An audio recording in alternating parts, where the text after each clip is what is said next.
ಇವರು ಬೆಂಗಳೂರಿಗೆ ಹೋಗ್ತಿದ್ದಾರೆ ಅಂತ ಖುಷಿ ಪಡಬೇಕೋ ಬೇಜಾರಾಗಬೇಕೋ ಒಂದು ಗೊತ್ತಾಗ್ತಿಲ್ಲ.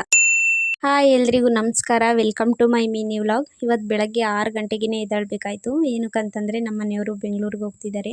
ಆಲ್ಮೋಸ್ಟ್ 1 ತಿಂಗಳ ಹತ್ತತ್ರ ಆಯಿತು ಅವ್ರು ಬಂದು. ಇವತ್ತು ಹೋಗ್ತಿದ್ದಾರೆ ಅಂತ ಬೇಜಾರು ಮಾಡ್ಕೊಬೇಕೋ ಇಲ್ಲ ಖುಷಿ ಪಡಬೇಕೋ, ಇನ್ನು ಹೋಗ್ಬಿಟ್ಟು ಕೆಲಸ ಮಾಡ್ಬೋದು, ಕೈ ಹುಷಾರಾಗುತ್ತೋ ಇಲ್ವೋ ಅಂತ ಗೊತ್ತಿಲ್ಲ ಒಂಚೂರು.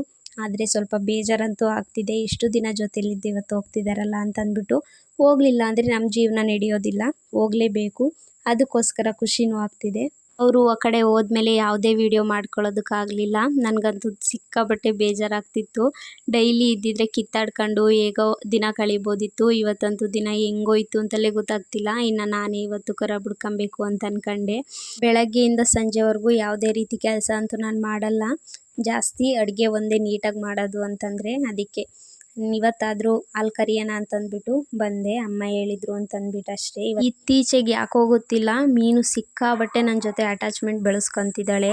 ನಾನು ಎಲ್ಲಿರ್ತೀನಿ ಅಲ್ಲಿ ಅವಳು ಇರಲೇಬೇಕು. ಇನ್ನು ಅವಳನ್ನ ಮೊದಲು ಕಟ್ಟಾಕ್ಬಿಡ್ತಿದ್ವು ಹೊರ್ಗಡೆ. ಇವಾಗ ಹೆಂಗಾಗ್ಬಿಟ್ಟಿದೆ ಅಂದರೆ ಅವಳನ್ನ ಕಟ್ಟಾಕಿದ್ರೆ ಪದೇ ಪದೇ ಬೊಗಳುತ್ತಲೇ ಇರ್ತಾಳೆ. ಇವಾಗ ಅವಳನ್ನ ಕಟ್ಟಾಕೋದಕ್ಕೂ ಆಗಲ್ಲ. ಮಲ್ಕೊಂಡ್ರೆ ನೈಟ್ ಟೈಮು ಮಲಗೋದಕ್ಕೂ ಬಿಡಲ್ಲ, ಯಾವಾಗಲೂ ಬೊಗಳುತ್ತಿರ್ತಾಳೆ. ಅದಕ್ಕೆ ಬಿಟ್ಬಿಡ್ತೀವಿ, ಎಲ್ಲಾದರೂ ಓಡಾಡ್ಕೊಂಡು ಇದ್ಬಿಡ್ಲಿ ಅಂತ ಅಂದ್ಬಿಟ್ಟು. ಇವತ್ತು ಯಾಕೋ ನನಗೆ ಸಿಕ್ಕಾಬಟ್ಟೆ ಹಾಲನ್ನು ತಿನ್ನಬೇಕು ಅಂತ ಕ್ರೇವಿಂಗ್ಸ್ ಆಗ್ತಿತ್ತು. ಪ್ರೆಗ್ನೆನ್ಸಿಲಿ ಹಾಲಂದ್ರೇ ಆಗ್ತಿರ್ಲಿಲ್ಲ. ಡೆಲಿವರಿ ಆದಮೇಲಂತೂ ಹಾಲನ್ನು ಇಲ್ಲದೆ ನಿದ್ದೆ ಬರ್ತಿಲ್ಲ, ಆ ಥರ ಆಗ್ಬಿಟ್ಟಿದೆ.